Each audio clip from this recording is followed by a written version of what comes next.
Picked this up last night late. It was like 4 roads up from my house. It's a 2013 Ford F-150 5.0. I think it's a 2-wheel drive. I didn't even look underneath it, but I'm pretty sure it's 2-wheel. But anyways, $1,750. Runs, drives. Doors are good. Fenders beat up, but I need the other side. Power windows, locks. Yeah, she's a 2-wheel peel. 222,000 miles on it. Good tires. Missing schnoz. AC blows ice cold. As you can see, it was an old aluminum delivery truck or something. But come on. Okay. There she be. Nice little Gen 1.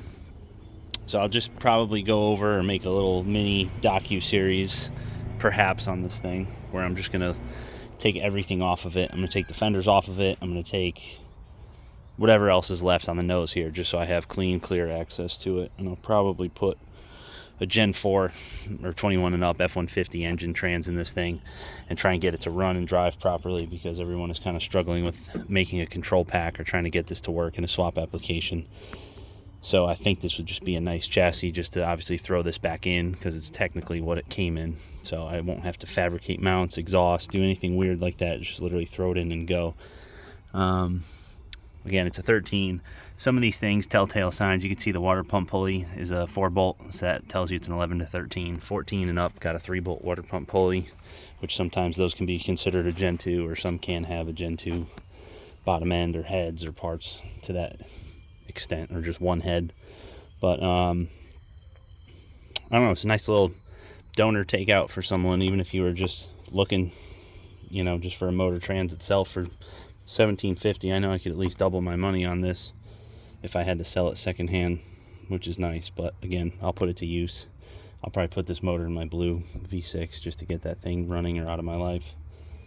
But that's it. So we'll just take it from the top here. Pretend you got this truck and you're like, hey, I want to put this in my 67 Mustang or 67 F-100.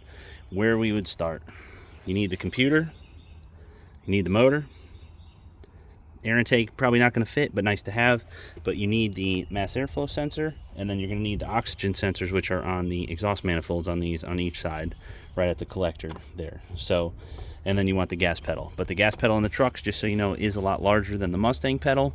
It has usually a big base on it. Some of the loaded trucks have the adjustable pedal option, which you definitely don't want, because you can kind of see how big this pedal is. The Mustang pedal is about half the size. You don't want gauges, you don't need brake pedal, you don't need booster, master, coolant reservoirs, any of that crap, unless you think it can work.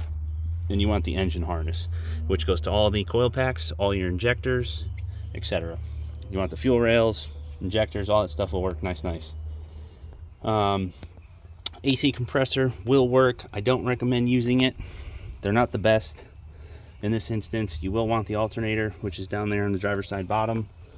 And then if you want a 6R80, obviously you want the trans, the flex plate, the separator plate, which is that block spacer that goes in between. You could definitely reuse the starter in most instances, depending on the headers. The starter is down here below the passenger header there. And that's really it. So then you're going to have to send the computer into someone, or see if your tuner will do it for you. Disable the anti-theft on it, and then you'll want to take this harness out just like so. You'll push down on this, pull this clip back. It's stuck because this thing's been sitting a while, but that's your engine harness plug. This is the transmission harness, which is the smallest one, and then there's your body harness, they call it. So you would need to buy the standalone body harness, whether from PBH Performance or Lethal Nate or someone else, a vendor that does sell it. Lethal Nate's setup uses the factory fuse box, but he supplies everything. Unless you were to take out this whole truck's harness and submit it to him, then he would strip it down and make it and do what he needs to do. But the easiest way is really to buy the PBH body harness and then send this computer in, get it programmed. You'll need a Mustang trans harness or PBH's swap trans harness for everything to work. The truck training harnesses are pinned differently. Nate can modify it. I don't know what he charges to do that. Let's just say $250 to modify the truck trans harness to make it work with the PBH body harness. So again, you want engine harness from the truck at minimum, motor, MAF sensor, O2's on the exhaust, gas pedal, and that's really about it. And then you can put this in whatever you want and start it right on a wood pallet as long as you have fuel and you ground it. So stay tuned, we'll keep chugging along at this, and if you guys have any questions, just comment, ask, whatever, we'll go from there.